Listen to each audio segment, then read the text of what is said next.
Welcome to the Neuro-Performance Podcast with your host, Andy Murphy. Join us as we delve into the advanced high-performance tactics he uses with his elite clientele across the globe. Let's unlock a whole new world of business potential together.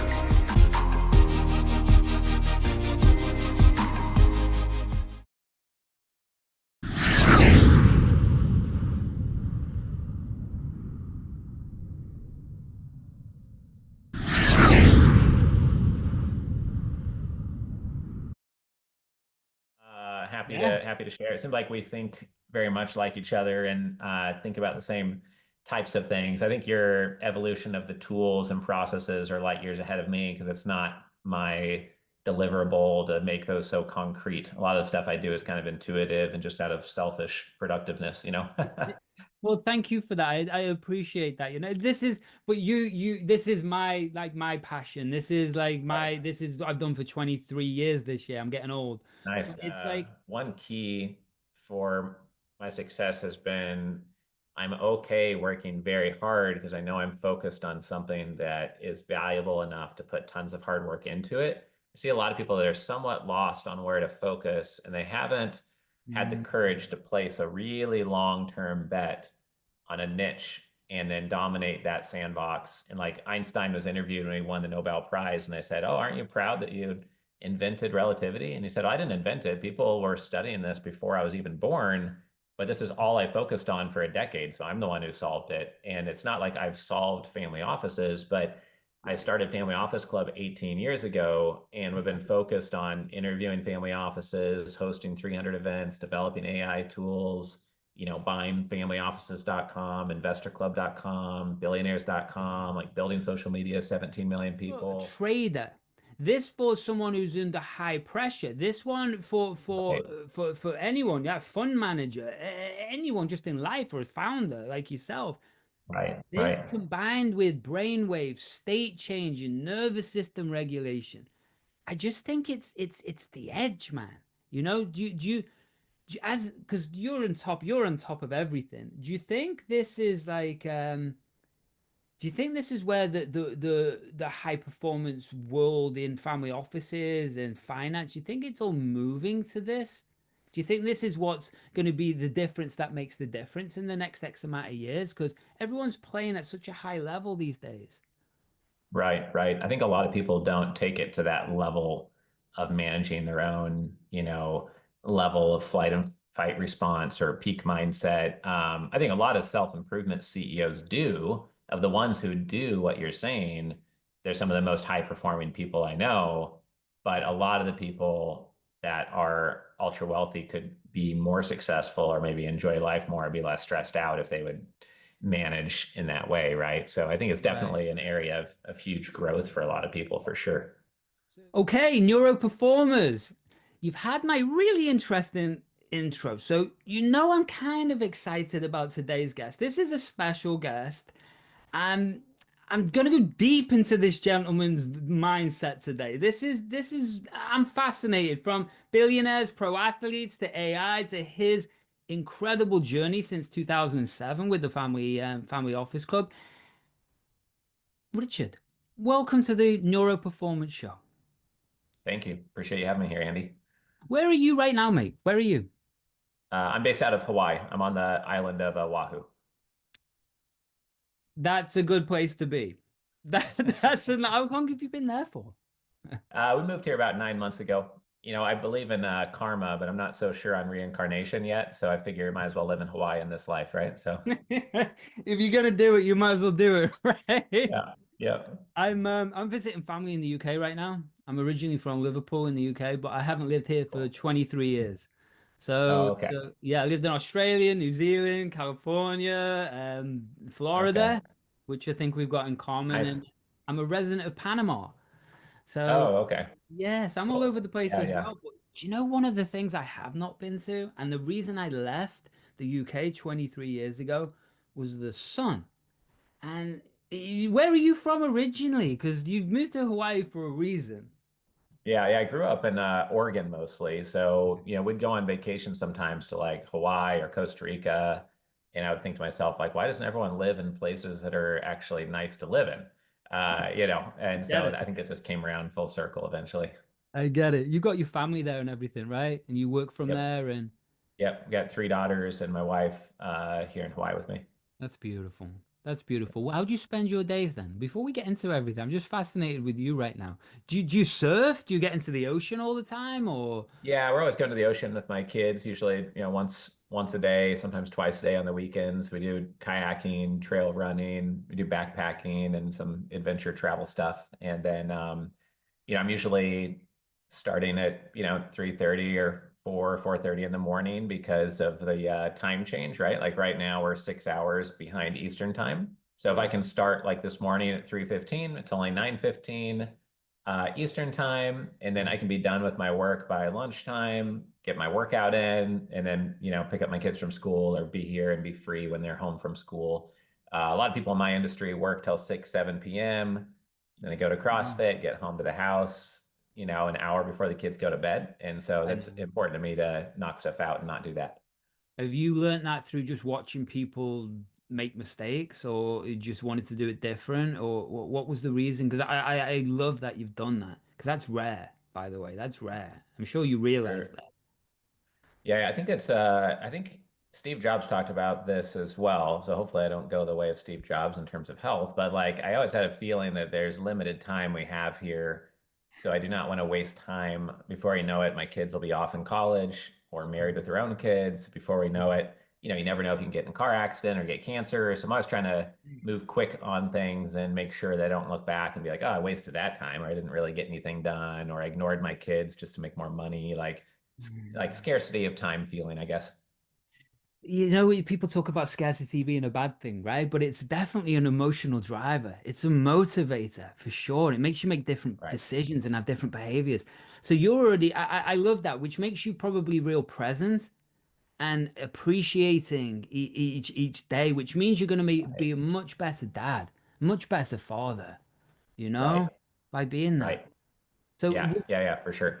And like, we're always doing fun stuff as a family, right? We make it fun and constantly going on, bike rides or hikes or doing stuff like that. Just keeps you healthy. I think that's one of the reasons we moved to Hawaii is that your environment, if you study psychology of influence, your environment instantly, subconsciously yeah, influences you greatly, right? You go in a library, people naturally talk quieter. You go to a basketball game with loud music and DJs and people screaming and yelling and clapping, then it's a different environment, right? And you live in a yes. place of extreme natural beauty and good weather every day where everyone is healthy, you're probably going to move your body around more, right? And so, having a community and being active and healthy is one of the most important things, I think. It's probably the most important thing, because again, it's brain chemistry, right? And it's hormone Right. regulation, it's nervous system regulation. And if we're not taking that as a priority, then and this is it's I love that it's jumped into a topic. I think we're gonna go off all of my questions, by the way, with Sure. what and so do you think it's like because you mentioned Steve Jobs, and I think Steve Jobs was just a brilliant, maybe tortured soul. I'm not sure, but he pushed himself to just self-destruction to get this out to the world. And I'm glad he put what he's putting out into the world. But I think there was biological consequences to doing that, right? And it seems like the old school mindset, because obviously we're talking about family offices Right. and everything else today. It's kind of that old school mindset is just push and push and push and push. And I don't know about you, but my dad, for example, I've watched him again. I'm originally from a working class background, as you can imagine, right? I'm just integrated into this wealth world. But I've watched my Right. dad, and he's got Parkinson's, and he's had that for a long time. That's why I'm back in the UK, and I'm visiting him in the UK again, spending time, right? Spending that quality time. But it makes you really look at life differently. And the old school mindset, like I was saying, is just driving no matter what the consequence. And it does Right. create results, Right. but it's not always the results that you want. So are you eating right? Do you track all of that stuff? Are you biohacking? How far does this go? You know what I mean? Because I think it is the next evolution. Because I love to give people the edge, right? Yeah, That's what I do as a job. I give people the edge, and I fix what's cognitively invisible that's costing them millions of dollars, right? And right. so that side of you, tell me more about that. Is this come from pain? Is this just a decision? Where did all this come from? I mean, I think part of it is that if you just work 13 hours a day and ignore your family and your health, then you're essentially telling everybody around you the only thing that matters is money. And Mm. I'll die early for money. And in this household, we just worship money and nothing else. And part of being in Hawaii is explaining to my kids, like, I know you might see like a Lamborghini driving down the street or on YouTube, but understand we could buy 10 Lamborghinis Sure. or we could live a healthy life in Hawaii, right? Like what's more important to our family, right? So I think that's part of an answer to your question. But the other part is that I do believe that I have a greater work ethic than a lot of my competitors. But I believe that if I'm ultra healthy and not just focused on being ultra wealthy, then I'm gonna be able to stay in a peak state of mind more Beautiful. often. I'll have more energy, more focus, and run circles around my former self and other people. So I would say if you compared me to others, that my work ethic would run deeper, but I hope to be also healthier and more present with my children. But pulling that all off, not the easiest thing sometimes, but that's kind of what Awesome. the goal is. That's awesome. That I love that. It's ba personal optimization is what I call it, right? And it is all about entering flow states. Right. And you know, in brainwave frequencies and also egos and peak states and do you think that's the next trend or the next edge? From my world, it's just what I do with clients, but it seems like people are becoming more and more aware of this is what really, it's the difference that makes the difference, right? We're not grinding. And I hate that word, grind. Right. And it's Right. built into the culture. Grinding mean pulverization of cogs, right? We're not trying to pulverize ourselves here. Right. Right, right. Yeah. I mean, for me, I think a lot of it is about having extreme focus and then having the right mental models. Beautiful. I think that a lot of people, like Munger says, you have to go through your life collecting, like everyone collects 100 mental models that they operate out of. But, Right. who are you learning your mental models from? Like, who are the people in close proximity of you and Totally. what type of media are you consuming and what do Totally. you, do at the start of your day or with most of your time? And so I think that I'm trying to influence multiple channels related to that. And that's why we Mm. are I'm interviewing 100 pro athletes. Like we interviewed Mike Tyson, for example. I'm Yes. also interviewing 100 billionaires. We've interviewed Yes. 45 billionaires so far and 75 of those pro athletes. And then, a lot of the content I watch for fun are like sports pro athlete documentaries that are highly entertaining, or watching a documentary called Arnold on Netflix, or The Alpinist, or The Yeah. Last Dance, or Tour de Yeah. France, or Conor McGregor, Yep. or Giannis, because then that influences what my brain sees as the norm and the goal and kind of Absolutely. the way to operate. I love it. We think alike in so many ways because what I teach is it's mirror neurons, right? It's you Right. want to constantly be immersing mirror neurons in how you want to perceive the world, right? It goes back to the filter system, your RAS, or all the rest of it. But Yeah. it's you got to be so Right. careful, right? But people were just consumed, so that they were just consumed with noise. And it's Yeah. so easy to get distracted with this Yeah. noise and dopamine hijacked, right? And Right. so does that mean you're not on social media all the time or you're not on social media at all? Or how's that work with you? No, it's kind of the opposite. I mean, we have 17 million social media group members and followers. So we have the Right. next largest investor club has 2 million and we have 17 million. So we're proud of Wow, that. wow. We get a lot of deal flow and client Gotcha. flow through social media. But a lot of my time is putting out content on social media, and I'm just careful who we follow there.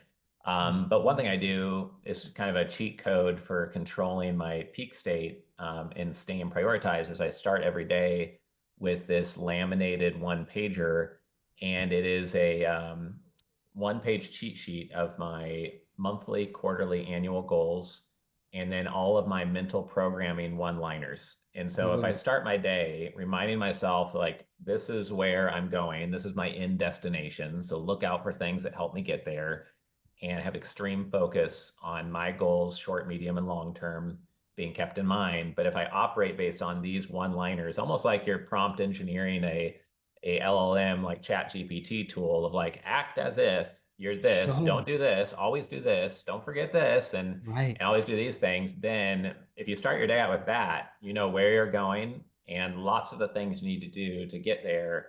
And then you go out in the world.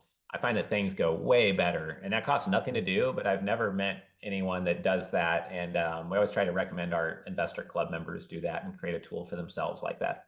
I read your article, mate. I read your Oh, article, your precondition the prefrontal cortex conditioning. yes. Absolutely. It's yeah, and so I'll be doing that the same. I have such rigorous routines in the morning. It's so Yeah. I wake up in the morning. The first thing I'm doing is putting brainwaves on binaural beats to literally Okay. change that. From there, what I'm doing is writing, right? And I'm writing non-verbally, and then I'm writing with a pen, but and then I'm writing, and then I'm reading it out loud. That way, we're getting the texture to what we're doing, right? But I love what you've just said, and I read that the other day, your article. But then I read what you do with this one pager, and it's so simple. Yeah. It's so nice, mate. I Yeah. can get way too complicated with stuff. Sure, I sure, can. But that's sure. probably experience from what you're running and the level that you're operating at. It has to be simple, right? Oh yeah. The other thing I've learned is that I used to have all these one-liner statements and it was like super dense. And I realized a few were duplicate. A few I've read so many times, they're really deep in my psyche, and I just Sure. operate based on them all the time. Sure. And then a few I didn't need anymore, and they were just an extra, noise on the page. So I really reduced it by about 40%. And I find it much easier to read every Mm, single day if it is concise. And so sure. I'll print it off and travel with it, but also have it, on my computer and also have it in the shower where I shave. And then that way there's like, I bump into it on accident. You don't have to have like a reminder to open up the Word document. It should just be like right on your desktop background or I love whatever it. is what I found just to simplify it and kind of dumb it down for busy people. I love it. So you're constantly having it there. One, it's constantly being subliminal, but the other side of it is you're pattern interrupting yourself constantly throughout the day. That's Right. clever, mate. It's clever. How often do you update it? Every month I do. So I just updated it yesterday for April, for example. And every month I print it out because the top part is my monthly, quarterly, annual goals. So I'll just make sure for the next month it's updated. And then for my kids, I read them the book called Be Useful by Arnold. And I had them create a YouTube video with me summarizing the book. And then I read to them the book chapter by chapter called Success Principles by Jack Canfield, which has I love it. 55 different success principles. And Yeah, yeah. so then I took AI and summarized both books, put it on a one pager. And at the top of the one page, I put our family values. And in that way, I tell the kids, you can ignore everything your teachers tell you at school. You can ignore politicians. You can ignore everybody in the world. If you only act based on our family values in this one page cheat sheet, then you'll be enormously successful and nothing else really matters. Like this is your mental programming and Mm. forget everything the world tries to tell you is important or that you should be worried about. Like just do this, and trying to simplify how they should operate in the world and kind of program their operating system. So that's something that's been super helpful. That again, like someone's favorite books might be different than mine. So you can just use Sure. AI to summarize the books and create your own cheat sheet for your kids, for during breakfast or whatever. Your kids are lucky, mate. Your kids are lucky. I don't know if they realize how lucky right now. Does that stem back to your family background? Is this where this all like this yeah, this clinicalness, this simplicity, this success mindset, does that go back to your family, or is this just from you? So I grew up in the Boy Scouts. I'm an Eagle Scout, and my dad was an Eagle Scout. My grandpa was, and so I think that the Boy Scouts instilled values from an early age. And then I was always in sports growing up.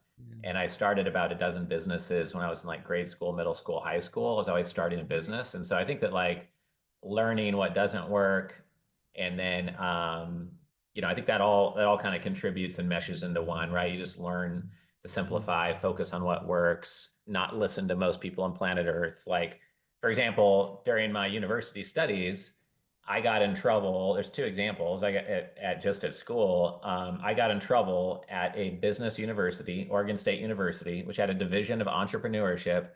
But I got in trouble because I used the computer lab in the business school to try to start a business, and I was caught. And so I got a letter saying my access to resources will be cut off if I'm ever caught trying to start a business on campus again. So their access to my resources as a donor are cut off for life because they didn't want me applying what I was learning. They just wanted me to memorize a bunch of economic terms. And like, that's at a business school with an entrepreneurship division. It's like, and like they should require every business student try to start a business, fall on their face, and learn how to communicate, sell, position, structure, form an LLC.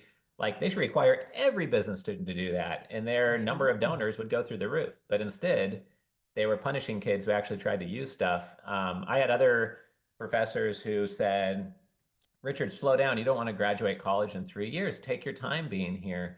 And I graduated a year early and made $100,000 a year my first year out of my university. And I made more money than the professors who told me to slow down the year before.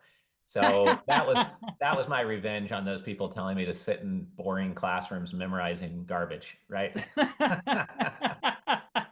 I love that. And you're right. It's like it should. Yeah.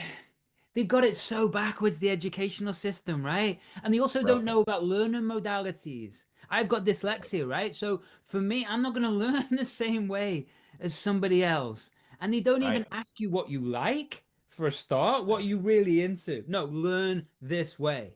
That's so you rebelled. You just rebelled. Yeah, you have to reject the system if you don't want to be average. If you follow the herd, at best, you're going to get really good at being average or slightly worse than average most of the time, right? So I think that's especially true now with AI changing the world rapidly, and it's just super important. Rapidly, which brings me to let's talk about AI for a minute. Because you're around like some of the greatest business guys and minds in the world, man. You really are. So I'm learning your psychology, which means you're probably like a kid in a candy shop being around some of these thinkers, and you're just absorbing all day, right? So let's talk about AI and performance and mindset, but like. And let's just start there and let's see what happens. Yeah, Sure. what's because I'm fascinated with this. I'm a kid in the candy shop right now with you. So Yeah. tell me what's going on. So I think like AI, I think part of what led me to it is seeing that in psychology, your input equals your output, right? If you only read Democrat media, you'll start thinking more like them. If you only read Republican Trump media, you'll start thinking more like them, right? You can't help it. Subconsciously, it'll make you think that way. And so I realized that I was successful because I was interviewing family offices and grew my business from nothing to multiple seven-figure business from talking to and hanging out with family offices. So that worked. So I said, well, what else should we do to take it to the next level? So I spent 12 years negotiating the purchase of an asset. It was a domain name, billionaires.com. I know. Yeah, so I bought that. And then I decided, okay, there's only 245 books ever written by a billionaire. So I'm going to read all of them. I'm about 123 books into the 245. And then I found there's 986 public talks by billionaires that you can find on YouTube or on Google, et cetera. So my team transcribed all 986 talks from billionaires and put them into an AI tool. And now I can ask advice, present challenges, opportunities to the AI tool, and the collective wisdom of several hundred billionaires will give me answers, and it will cite what billionaire gave that advice or what billionaire said that quote. And the reason I'm doing that is that I've tried for 2.5 years, and I've only interviewed 45 billionaires so far, which is great, but my goal is to get to 100. I know that'll go faster once I've read all 245 books, but also it's not practical to sit down with 400 billionaires and have a cup of coffee, but I can get advice based on all their insights that they gave publicly. So it's part of Right. the mental training. Sure, sure. So, 245 books, right? That's interesting. Are you seeing, oh, talk about pattern recognition right now with that. Are you seeing like a behavioral pattern recognition through what you've seen? How many books have you read, said? You said 100 and 123 now. that's pretty good going for a start. But are you seeing a pattern through it, through Yeah. these in the belief system or focus or value hierarchy or Yeah. I'm seeing, like, Sam Zell said it best. He said he enjoys living life full throttle. Like, I he does love things that, full man. on, a lot of energy, to some people would say the extreme, etc. I also see that they're almost all voracious learners. Like Mark Cuban says, it doesn't matter if you have the biggest capital network or the most money. If you focus and you outlearn everyone in your niche, you're probably going to do very well. And Mark Cuban found that out when he worked at a software company. And people would come into the software store when PCs just came out, and the owner of the software company had not read the software that they had licensed to sell. He had not read the computer manual for it. And Mark Cuban did before his first day of work. So he showed up and he could answer every question and say, "Oh, yeah, that's on page 75. Didn't you read the manual?" And every customer is like, "No, I didn't read the manual." And Mark Cuban still quotes that today. Nobody wants to read the manual. And so if you're willing to do the work and hyper focus on a high value niche and outlearn others while having the work ethic to run circles around others, then I really think you'll be unstoppable. And that's partially why I started studying pro athletes and the best of pro athletes, because they not only made it to the pro leagues, but some of them are the best of the best. Sure. So what type of grit, discipline, work ethic, Yeah. values got them there? And I really think if you combine the work ethic, discipline, and grit of pro athletes with ideas from centimillionaires, family offices, and billionaires, and read everything in your niche, it's a formula for being pretty unstoppable. Because other people just don't want to do that work, and I'll do any work that's needed to do very well, you know? I love it. I love it, and it's inspiring me. But I also teach a lot about because I've worked with so many pro athletes over the Sure. years, right? Yeah, And you yeah. can't teach motivation. It doesn't matter Yeah, what fine tuning I do with memories or like it doesn't matter what I build in someone's. I can't teach someone to run in the rain, right? If you're a pro yeah, athlete, I can't teach someone like you're saying to do the necessary but unnecessary, right? What's outside of the right, box. I can't teach that. But right, I think I've taught this for like 20 years. I just wish entrepreneurs would understand. It's like an equation I talk about. I talk about the equation of a skill set. You can have the best skill set in the world. That's great. That's great. But if you haven't got the mindset, we'll use the word, but I you call it like conscious conditioning, like consciousness right, conditioning or neuro conditioning. But if you don't have the mastery over that, you've missed a whole part of the equation, right? But right. for some reason it's changing, and I'm here to like this is why the show's called Neuro-Performance and why I was excited about you. it, Yeah, it's like it's like just because you've got a brain doesn't mean you know how to keep it in peak performance, optimize it. You don't know how to train it. But for some reason, right, because we've got it, everyone thinks that when they hit a threshold, that the way we overcome the threshold or step into blue oceans is by getting another external skill set. And that goes on forever, right? right. But they've got everything inside of them to fine tune. I mean, do you find this with that again, the pattern recognition with these billionaires? Is it a lot of internal like focus for them, or is it what do you see? Yeah. Yeah. One of the billionaires I got to interview, people can listen to it for free at billionaires.com, is Tony Robbins. And I Tony listen to Robbins say people go through their whole life trying to collect strategies or yes. capabilities, like you said, but many never stop to think about their state of mind. And one more strategy after you have 1,020 strategies, is just going to move the needle a tiny bit, but paying attention to your state of mind, and getting into peak more often, recovering. Some of the best tennis players in the world, basketball players, et cetera, something bad happens, they have to have, like, Steph Curry was just talking about, in a basketball documentary I was watching last night, how they almost lost in the gold medal game against France.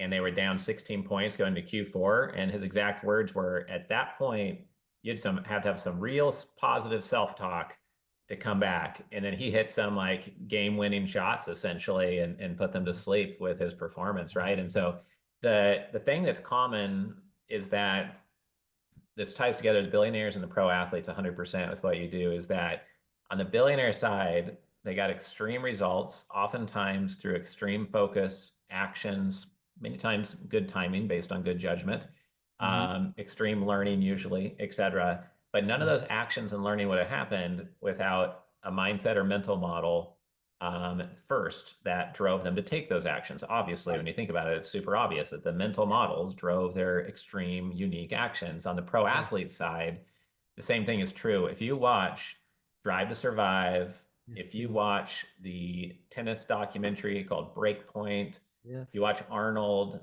documentary, etc., and all these different pro athlete documentaries, you'll see over and over and over again that it all comes down to the mindset.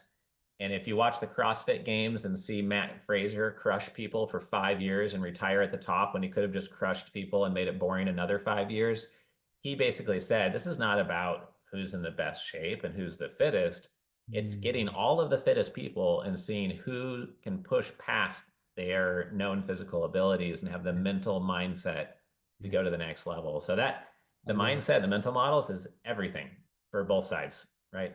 I love it. I agree. And I love all of those. And this is the great thing watching the F1 guys. You know, you see, and that's the thing you've probably seen as well. I've seen it in my own life with all the thousands of people I've worked with. It's like once you hit a level of skill set, what makes the difference? That makes the difference. What gives you that 0.15% edge? What makes you have rapid decision making when under the extreme pressure? It's not another skill set. What's it about is the ability, what I call micro decisions in the moment, right? And again, what we're talking about is prefrontal cortex, right? Decisions. And it's being able to switch off that amygdala. What I talk about is preconditioning, right? So everyone talks about visualization, but really people have no idea what visualization is. There's 64 components of a memory, right? And each one of those things actually, if we go in there, does shapes a different response. But it's like when you look at fighter pilots, for example, who it's probably nobody under the most amount of life or death pressure who have to make those decisions than fighter pilots. But what they show is there's so many videos now of them literally mentally rehearsing every single thing, even like the hand position. So they got the kinesthetic going, right? And literally in there, visuals deep, like they're zoomed in, seeing it through their own eyes. And in those moments, and again, I'm just fascinated with this, as you can probably tell. It's that self, go back into that self-talk, right? But under the extreme pressure, people don't realize the language that we're using is connected to an emotion and a focus. So if we're directing our language in that moment, then we're going to change our focus, which changes our behavior or our decision, you know? So from your experience, because you must have, there's two things I want to talk to you about. I want to talk to you about instinct, intuition, and I want to talk to you about how you handle the pressure, because you must have to build what you've built. It's like it's amazing, mate. It's amazing. Like if you're not proud, you should be. But it's like, is there what am I trying to say here? Is there an instinct that or an intuition that you've developed over time to recognize the right investment or the right business opportunity or to be around the right people? Is there an instinct that you've developed, or is it pure logic and strategy? Yeah, I think it's definitely a instinct. There's a Harvard Business Review article that said, should you trust your gut?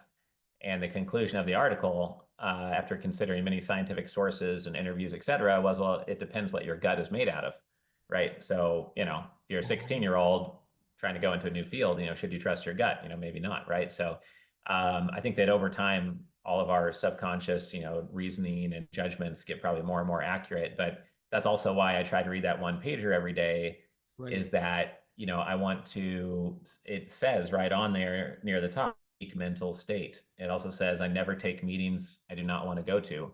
I only work on exciting projects. I take my vitamin N daily, which is saying no. Simplicity is right near the top. I say outwork, outfun, and outlearn every other investor club in the world. Except cancel mediocrity, cut losers, focus on winners, demand excellence, etc. And that mental programming reinforces some of the things I know that when I don't listen to it, things don't go so well. Like recently I was asked to partner with two people. One of the people I didn't know very well, and he was going to be a major equity partner in a deal. And so I just had to deliver the uncomfortable news that I'm okay being partner with the other person, but I just don't know this other person. And he had said two or three things that just seemed slightly off. And so I just said, like, hey, either I'm not part of this or I'm only partnering with this one person. And turns out the other person agreed with me, who was in the partnership, and we had the other person exit the partnership, and we just have a two-person partnership that's more simple, sleep at night. So most people's stress and worry usually come from 1 or 2 or 5% of the volume of things in front of them. And I think you have to have the abundance mindset of just cutting out the stress and toxicity from your environment, or it's just going to dirty the water of your whole existence. So I think that's really key. But definitely there's pressure anytime you have, dozens of employees and people relying upon you and millions of dollars in payroll and other things. There's pressure, but we have almost no debt across our real estate, very low debt, 20% debt to equity, et cetera, and just not high leverage people. And that helps with pressure, I think. Do you think just people over leverage themselves? Do you think people just chase the shiny object or take the bad? I don't know. I mean, what do you think? Is it just the stress is caused from overloading, right? Yeah, I mean, there's all reasons why there could be stress, but I think that lots of times it's integrity, but not like just moral integrity, but it's like alignment integrity, like Love it. integrating each part of your life. Like if you're with the wrong spouse, or you have the wrong business partner, or you have the wrong employees, or the wrong joint venture partner, or your product is not aligned with what your clients are asking for, that's all things that are breaking the integrity of your life. And the more that everything is aligned, the more that things go easier, faster, smoother. And whenever there's struggle or stress, then or pressure, it's something is out of a line. And I like how Bezos says many times when he feels stress, it's because there's a situation he needs to address and he just hasn't taken action on it yet. And you Yes. just need to turn that stress into a project. And then, once you've addressed it, most of that stress, 80% of it goes away, because you just needed to address that issue that you recently gained 20 pounds, or that employee needs to be fired and it's an uncomfortable conversation, or Right. So it gets back to this key word, right? Truth. What's the right, truth? What's the right, truth? And it's so and it's so easy. It's so easy to get distracted with what the truth is, because as I say, as business grows, and that's part of what I do with clients. It's just like what gets let's get rid of the noise. You know right, where are we truly moving this next project? What is it you truly want this outcome? Let's reverse engineer the steps logically, sure, but let's develop that version of you, what I call an 8 or 10 figure thinker, right? That's my courses. I got the Genius Trader course too, and it's about developing that state, right? That version, because that version sees the world very differently to this old version, right? Your beliefs, your right, attitude, your language, your values, what your focus is. It's very different here to who you were before. But right, again, I think I personally believe in what I from what I teach and stuff. It's like the brain works like a muscle, obviously, right? Neuroplasticity, but it's a case of we often people hit that threshold, but and we get a glimpse of who we really are in our fullest. But that right, muscle, we're not used to it. That big, thick, strong. It's not big, thick, strong. So when we get triggered, right, by life, business, whatever, we revert what I call a snapback effect. So there's that rubber band. We snap back into those old default settings inside of this old confined box, right, right? And we get stuck. And then it's like we step outside again, we get an amygdala, a fight or flight response, and it goes, this Yep. pattern, right? So Yep. I love the simplicity of what you're talking about. Just get to the truth, right? And be honest. Right, right. Yeah, for sure. I think that one key for my success has been I'm okay working very hard because I know I'm focused on something that is valuable enough to put tons of hard work into it. I see a lot of people that are somewhat lost on where to focus and they haven't had the Mm, courage to place a really long-term bet on a niche and then dominate that sandbox. And like Einstein was interviewed when he won the Nobel Prize, and I said, "Oh, aren't you proud that you invented relativity?" And he said, "I didn't invent it. People were studying this before I was even born, but this is all I focused on for a decade. So I'm the one who solved it." And it's not like I've solved family offices, but I started Family Office Club 18 years ago, and we've been focused on interviewing family offices, hosting 300 events, developing AI tools, buying familyoffices.com, investorclub.com, billionaires.com, like building social media, 17 million people. yeah. Like I'm confident because I've had that extreme focus and people want to switch and be doing, oh, mobile apps, oh, crypto, oh, psychedelics, oh, cannabis is legalized, oh, sports betting, oh, AI. And Yeah. like you should only be doing things that are integrated with like what that real end vision you have is, or you're not going to want to work that hard because you're like, I don't know if this is real. I don't know if this is really what I want to do. And then you drift and drink beer and watch sports and play video games instead of working hard, perhaps. Right. Once you've hit that level of comfort. Yeah, yeah. So this, Yeah, I love that. And it's so one, what I pick up from that patterns, one, you are all in betting on yourself in right, this industry. Like you're in. Poker chips in, right? If right. you die by the sword, you're living by this sword. The other Yep, thing is what I sense is like there is such a deeper value of why you're doing this. It's not right, about the money, or the money's nice, of course, it's important, but it takes over people, right? And then it becomes all right, about the money. And it's a shame because they lose themselves. Even with what you're talking about with generational wealth, family offices, right? It just causes so much self-destruction if the next gen hasn't healed the traumas, if they haven't built their own identity. It causes such problems. So what's that stretches us out, future paces us a long way. What's the value of why are you doing this, mate? Why are you doing this? Because you don't have to. You could just press pause right now and go and just chill with your kids all day. So, but yeah. there's something driving you. What's that emotion driving you? I mean, I guess part of it is, it can be healthy or unhealthy, is a little bit of a chip on my shoulder of like, I know I'm possible of 100 times more than anything I've done so far. Like, I Okay. think a lot of people feel that way of like, oh, this is not even close to what I'm capable of. Wow. And I feel like I'm just getting started. But that Uh-huh. can be negative or positive if you're not careful. But related to spending times with the kids, I think the trick is to have your cake and eat it too, or there's no point of even having the cake, right? And so I think that my rule for my kids is I'll work Saturday, Sundays, unless I'm just exhausted from exercise or traveling crazy and Okay. can't. But like I'll get up Saturday, Sundays and work 4 a.m. till 7:30 in the morning or 4:30 to 6:30 or 7. But then when the kids wake up, by the time that they're getting served breakfast or done eating breakfast, I'm done working and they don't see me work all weekend. And then during the weekdays, I never do client dinners. The whole year, I don't do any client dinners. I Oh, might travel to my own events, but we don't do dinner meetings. And I'm off work, like you heard earlier, by the time they're off of school, maybe just doing my exercise still at worst when they get home. sure. And I find I can still work 50 some hours, 60 plus hours if I want to, or if I feel the need to, without sacrificing that time with the kids. And so part of Hmm. it is proving to myself of what I can do, but also part of it is just the fun of the challenge of growing it, right? Like, but yeah, if we wanted to, we could just retire and not do much of anything, I guess. But there's always another level to try to reach, right? So Always another level. Always another yeah. level. So what time do you go to bed?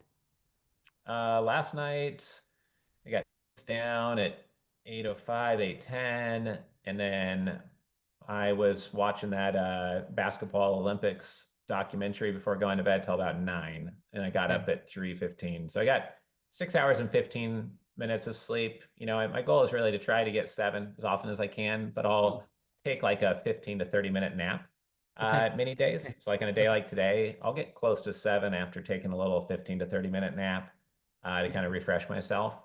It's important. Um, and it's interesting. I think about that quite often. Many times I study some of these billionaires and they say like, I do great on 5 hours of sleep. I've never needed much sleep. And a lot of them have lived to a pretty relatively old age, but you look at any exercise optimal performance coach and they say sleep is like the wonder drug that helps your immune system, your Absolutely. mitochondria activity. It helps like a million things better than any supplement you could take. Absolutely. So if I could pay a couple $100,000, snap my fingers and fall asleep instantly, that'd be a magical ability to have. Sure. But I've read every article and book, why we sleep, et cetera, that Oh, it's a Dave great book. Asprey's sleep program, et cetera. And Yeah. overactive mind is a common thing entrepreneurs deal with. I think just, mind always going type thing. So I've Oh. just learned to try to keep that in the box as I can and apply that to, falling asleep to a pro athlete documentary or something versus something else, right? So I love it. Yeah, I go to sleep listening to audiobooks, very specific audiobooks, it's yeah, important because I want to constantly be engaging 24 hours a day, right? 24 hours a day, we're embedding. yeah, We're embedding, embedding, embedding. And I think yeah, people we're getting not getting any conscious resistance when we're sleeping. It's going in, you know what I mean? And I love you watch these documentaries because I do exactly. I've seen them all, like what you're talking about, and sure, it's important. It's better than I don't know. It's like people. I was getting my hair cut the other day. yeah. I need more hair, but it was getting cut. But but and the hairdresser is talking about all of these Netflix shows. If you watch this one, this one, this one, I'm like. No, don't even Yeah. never heard of it. What's this? What's that? And then I'm like, she's telling me about it. I'm going, I don't even want to watch what that is. That just sounds Right. like that's not good for you. That's not good for you. You know? Yeah. Do you know about because we're talking about like I was talking about like nervous system regulation and we're talking about mirror neurons and do you play with heart coherence or the heart brain? Okay, if you No, don't, because I'll haven't got talk to into you that. about that. And also, have you played with neurofeedback? Yeah, I've done some things related to that. I've also done like this Muse headset Yeah, yeah, that yeah. like has birds chirping when you've got like the beta waves going or whatever it is. Yes, And yes. was able to eventually get into a spot where like you kind of recognize your brain is in a very relaxed, kind of flatline state. Sure. If there's one thing I'm not amazing at in life, it's, relaxing or recognizing that I'm successful. But that's part of the reason why I lived in Hawaii and married my wife is that she's kind of an antidote for that. She's relaxed. Everyone here is laid back. You want to be outside all the time, That's always awesome. playing with the kids. So I kind of self-medicate in those ways. But, I think like many hard driving founders, relaxing is not like high on their skill list. No, it's not. It's not for sure, right? It's hard to switch Yeah. off, which is Yeah. which is important. I teach that state changing, right? Morning state you switch on, work to home, and also nighttime. I believe those are like different neurology sets or hats that we put Right. on. I think that's important. The reason I was talking about one, heart coherence, and also two, neurofeedback. It's like what we're doing with neurofeedback, and I've got a professional home grade device, but I partner with also a good friend of mine who's done every neurofeedback um, protocol in the world and maxed them all, and then developed his own systems and takes private groups, and that's what I partner with him with. But it's just like how I asked him, well, what's the purpose of neurofeedback? Because he's so Right. optimized, and he gives it. Well, imagine if you were going to you had a business idea or you were going towards something, but you literally didn't have any mental or resistance to it at all. And it was just, do you think that would speed up time, Andy? Yes. Right. So that's how we regulate nervous systems. And also heart coherence is something I think you'd absolutely love. It's my Okay. kind of one of it's part of the protocols I teach, but it's kind of like the hack for anybody because I work with people who are scaling, sure, but also have dipped off performance. I'm known as the fixer. I can go in and Right. fix anybody really, really quick. And one of the ways we do that is because when someone's off the game slightly and they can't get back into that flow, the challenge becomes that then they focus on not being on their game. That neurology builds, the filter Yeah. adjusts, and then you get stuck, right? And then you Yeah. become nervous system, like, sympathetic dominant, right? So suddenly Sure. you're in this, and we can't switch Yeah. back on. I switch people back on. And one of the little tricks we do is heart coherence. So let me explain this really fast. Tony Robbins talks about this a lot, actually. Hmm. We actually have what they've discovered. We have 40,000 neurons actually in our heart. It has its own neurotransmitters, chemicals. And what the way I teach it is because when we're in that fight or flight response or the amygdala response, it's like we can't think clear, right? So everything becomes reactive. So what they used to think was we had one-way directional communication. So the brain communicated with the rest of the body. What they know now is that's not true. When we level off the frequency of the heart, and this can be through emotions, even sounds cheesy as hell, but love, right? What this does is the heart levels off and it communicates with the brain or the amygdala that we are safe. So what that does then is we become more instinctual. Again, we saw when we get in the patterns of reactivity and all the rest of it, and we can't switch back on. So heart coherence is my little hack, meaning that what they discovered is they used to think that the brain and through neuroscience had one directional communication to the rest of the body, it controlled. Right. Obviously, they know that's not true now, right? So Right. what they discovered with the heart, it actually has 40,000 neurons, just like the brain. It has neurotransmitters, Sure. neurochemicals, all the rest of it. When we're Huh. in an amygdala response and we're very reactive, we can't think clear. Everything's like this, and we just Yeah. can't step into that flow, right? But Right. when we level off the heart in coherence, this is what this means. This is simply, sounds so cheesy, but the Sure. words love and things like that. Actually, what that does is it communicates with the brain or the amygdala that we are safe. What that Right. does is it switches off that response. And what Yeah. and this is how, like, and what that does is we become more instinctual. We become more faster decision making. So this Hmm. for a trader, this for someone who's under high pressure, this one Right. for anyone, yeah, fund manager, anyone just in life or a founder like yourself. Right. This Right. combined with brainwave, state change, and nervous system regulation, I just think it's the edge, man. As because you're on top of everything. Do you think this is where the high performance world in family offices and finance, do you think it's all moving to this? Do you think this is what's going to be the difference that makes the difference in the next X amount of years? Because everyone's playing at such a high level these days. Right, right. I think a lot of people don't take it to that level of managing their own, level of flight and fight response or peak mindset. I think a lot of self-improvement CEOs do. Of the ones who do what you're saying, they're some of the most high-performing people I know.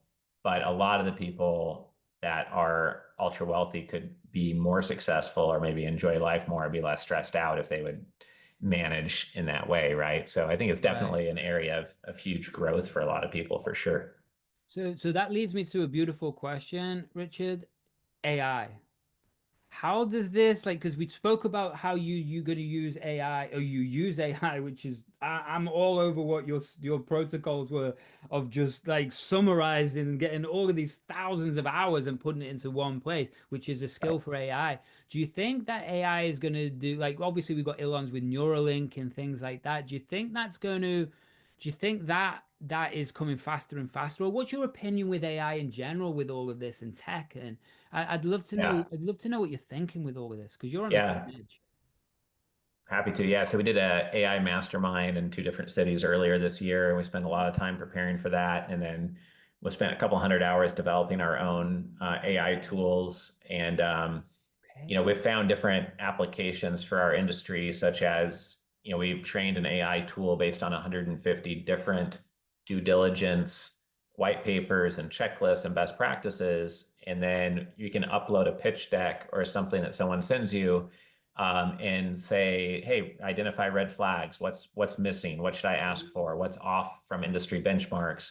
And it will instantly, in 20 seconds, spit out all of these questions you should ask, red flags, valuations that are off, et cetera. So that's one really practical, case use study of it. But I think one of the big benefits of it is that you can be more thorough, more effective, communicate more clearly, and then you need to be decisive as a CEO. So when things are coming at you quickly and it's an important decision, I used to ask my employees, and I sometimes still will, or ask a business friend, but now I can ask the collective wisdom of the billionaires or use this other tool called Investor Advantage that has 1,500 investors that have spoken on stage at our events. I can ask off of that and refine my thinking very quickly and get some fact checking very quickly. Wow. I used to ask my executive assistant, do some research on this and let me know what you find. Now I put it into Grok and I say deep research, and it does the equivalent of like a full day of work and looks at 75 websites and summarizes the findings and gives me a takeaway. And I can have all that running. And during those 30 seconds, I am asking my one friend or business partner their advice still. So doing all that at once, quickly, fluidly, every day, I think is a huge advantage over where we were a year ago in terms of like Mm. decisiveness, which is really critical for velocity. And like Kevin Harrington is a shark in the first two seasons of Shark Tank, and he Okay, created okay. As Seen on TV, and he created the infomercial. And he says that high velocity entrepreneurs are the ones who make it and really get to the other side. And so that's something we try to always keep top of mind. That's a beautiful term, right? Because it says it all. That's high velocity. That says Yeah. it all, right? So so So does the, so is the that's amazing, by the way, you're using that tool, and I'm fascinated that you're using Grok, right? Yeah. I'm a bit worried only because it's like I've spent hundreds and hundreds of hours with ChatGPT. It kind of my best mate. It kind of knows me, and I'm like, how do I move over to this thing? And then I've got to retrain it, the language model. How did you Well, make that shift or? yeah, yeah. So I use GPT, custom GPTs, and Grok the most. I was using Premium Perplexity, Premium Claude, et cetera, a couple other platforms as well. But I found that GPT and Grok were the best. I thought GPT was by far the best until Grok 3.0 came out. And now I just love the logic it shows and the deep research and the capabilities. And I trust the truth-seeking nature of it versus the political correctness nature of OpenAI. I also don't trust the ethics of a company that started as a nonprofit and then became very for-profit without rectifying that publicly, right? They need to come out with some public way of making that kosher and probably giving Elon major equity if it turned out to be a for-profit company, and treat someone, with integrity that way. So, but I use both. I think they're both amazing, and I like to, for critical issues, both of them do deep research, and then the Yeah. best answer from both, I'll say, here's the title for my webinar next Friday. Okay. This is what I'm thinking of using. Give me 7 ideas. It'll give me 7 ideas on both. I'll take the one I like best out of both and then ask both of them to give me 7 more that use those words. And I was just doing that this morning to plan out our webinar for next Friday. So like for important decisions, I'll ask Mhm. both for sure. It's just because there'll be different data sets, right? 300 million people use this, 250 million use that, different slightly logic outputs and formats. So you'll just get different results. Interesting. So you that's even more cool. You're utilizing both right Yeah. now. Let's see Yeah, that. yeah. Okay, okay, okay. And I And the do custom understand that. custom GPTs are game changing. So Sure. I wish that Grok would come out with custom, GPT like functionality. I hope they do in the future. Sure. That is half of my use of GPT, of these custom GPTs I've built out for different, very specific like use studies. Yes. Yes, yes, yes. I love that. I love that. Richard, I could talk to you probably for about 18 hours, I think, mate, in Hawaii or whatever. But I Sure. do respect your time. I do respect your time. And I know you've got another meeting and stuff. I'm happy to continue. I'm just respecting your time. You know, Sure. we've, I mean, if you have one or two more questions, I mean, no big deal. yeah. Happy to share. It seems like we think very much like each other and think about the same types of things. I think your evolution of the tools and processes are light years ahead of me because it's not my deliverable to make those so concrete. A lot of the stuff I do is kind of intuitive and just out of selfish productiveness, you know? Well, thank you for that. I appreciate that. You know, but this is my, like, my passion. This is like this is what I've done for 23 years this year. I'm getting old. Nice. It's like, so we've discussed, I'm going to go through my questions, mate. So we've discussed you being a father of three and how you stay present and do all this, right? We've discussed 200 events in 17 countries, and oh, that could be interesting. What have like all of these cultures that you're looking at and you've noticed? I mean, we can talk about the influence and persuasion side of that, but have you noticed like any distinguishing cultural differences with way they approach life, business, tech, or like yeah, family offices in general? I think the biggest thing I've noticed is not so much different countries, but different communities that I've lived in. So, I grew up in Oregon and, we had some friends that live right down the street from us that luckily, were kids that lived on the same street, had some sense of community there. But then Nice. when I moved to the island of Key Biscayne, just outside Miami, it's only 12,000 people that live there. And it was a really tight community. And you'd walk to the coffee shop and see a friend on the bike, see a friend inside a Starbucks, et cetera.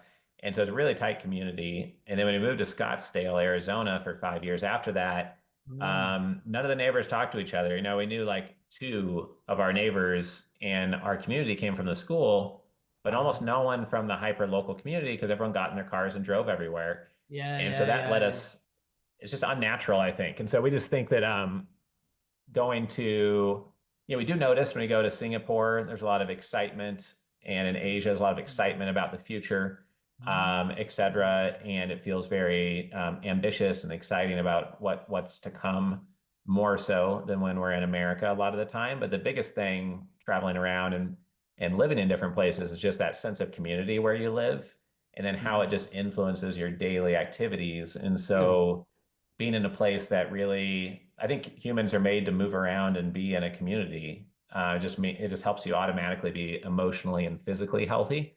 Yes. And if you only care about financial health, then you live in New York City in a cement jungle. And maybe some people love living there, right? I mean, like Of that's course. good for them, but at least there you walk around and meet your neighbors as well, I guess, right? If it's New York City, right? So I think Yeah. that's my main point. Okay, it's about getting oxytocin, right? Through bonding Right. around people. Yeah, and having conversation Right. and just being a human, a real life. We are from Right. tribes. You know what I mean? We are from tribes. Yeah. We're supposed to I love that. So I suppose there's something we're talking about family offices, hence that's your world. But let's talk about next gen. What do you see? Sure. Like, do you see like from my world? Like, I was in London, catching up with two of my friends who are one goes back 1,000 years as in generational wealth, right? The other guy is Right. like I think he's fourth, fifth generation. Do you Sure. see like what do you see with this next generation that's coming through? Do you see? Yeah, I'm not even going to go into it. What do you see like when you look Sure. at them? Yeah, I mean, lots of times I get approached by the wealth creator who's trying to mentor their son or daughter to take over. Sometimes it's the young son or daughter in their 30s or 40s, and they are already in charge of some things and their responsibilities. And that's the most common scenario. It's less often we work with those families that are fourth, fifth, and seventh generation because they're usually just diversifying their wealth to the extreme and trusting big wealth advisors, and they're usually not very entrepreneurial. It's true. Um, Next gen seem much more interested in impact investments. Lots of times, people that created the wealth are investing shrewdly into the industry they know best or into hard assets. And, Okay. there's a lot of these reports that go around, white papers and right. There's a lot of these reports going around on next gen and family offices. Like this morning, I saw one from UBS and it said, this is what family offices invest in. and they interviewed 250 family offices. Well, the family offices that reply to a UBS report are probably clients of UBS, or for some reason really like UBS. So they probably trust UBS with their money to go into UBS public market investments and investment funds that UBS charges them fees on. But that might not represent at all the average family office, which may be much more hard asset business investment oriented. So you just have to be in the family office space. The person who educates you on life insurance is going to tell you to buy a big life insurance policy from him, right? And the person advising you on family offices may be someone who wrote a white paper, but they're really a private bank, not a family office at all. But they want you to think they are, so you'll hire them and give them all your money. So there's nothing against UBS, but it's just, you just have to be careful on who you learn things from in the family office space. I love it. I love it. Yes. Because most people are in it for themselves, Right. Or most people, it's pretty thinly veiled sales pitch to buy something from them. The ideal is that someone is providing genuine insight directly from the source. If we interviewed someone who just sold their fintech company for $100 million, yes, our goal might be to impress you with our family office club centimillionaire interviews. And that is a sales pitch, I guess, a commercial angle.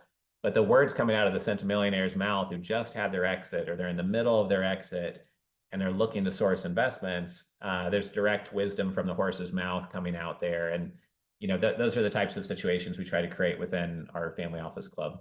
Yeah, I love it, and I love it, and you've got lots of great groups on LinkedIn for even besides actually familyoffices.com, right?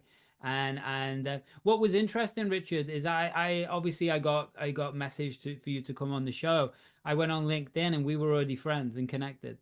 Oh, wow. Yeah, I'm like, that's awesome. Okay, that's great. Makes it easier, right? I mean, I'll say hello on LinkedIn to you.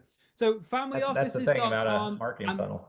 Yeah, exactly. And billionaires.com, right? Which I've started going through those interviews. Some are written, some are on YouTube, some are just on that website, and they're fascinating. I was in London because I got stuck in London for hours yesterday, and I was just going through interview. Cool. They're really, really good, by the way. And your events look amazing. I've never been, but I'd love to. Cool. I'd love to attend. Yeah, happy to have you. I mean, since you had me here on your podcast, if you want to come to an event as our guest, we're happy to have you come check us out and get to know us a little bit. Since your audience is getting to know me a little bit, it'd be great. Thank you. I really appreciate that. Is there any final words of wisdom that come to mind that you want to leave the world with? I mean, I think that if you're in an industry and everyone does things a certain way, or someone tells you, oh, that's not how things are done, you have to do it this other way, or that's not practical, or that's not realistic, this is the way everything is done. You should instantly question and potentially reject what they're saying, because you need to be taking some actions that are extremely different, and that other people laugh at you, tell you you're dumb or don't know what you're doing. Otherwise, you're just going to be average and mediocre. So I just remind people of that. And then, if you want to connect, my personal mobile text phone number and WhatsApp number is at the top of familyoffices.com. So people can just shoot over a WhatsApp message or a text or email us, and be happy to see if it could be helpful. Amazing. Richard, this has been highlights of my year so far, mate. I really do appreciate connecting. I appreciate all the wisdom and the openness. And yeah, mate, one day we'll hang out on the beach in Hawaii. That would be awesome. Cool. Sounds good. Thanks, Andy. Take care, buddy. Thank you. Bye-bye. Bye-bye. Bye.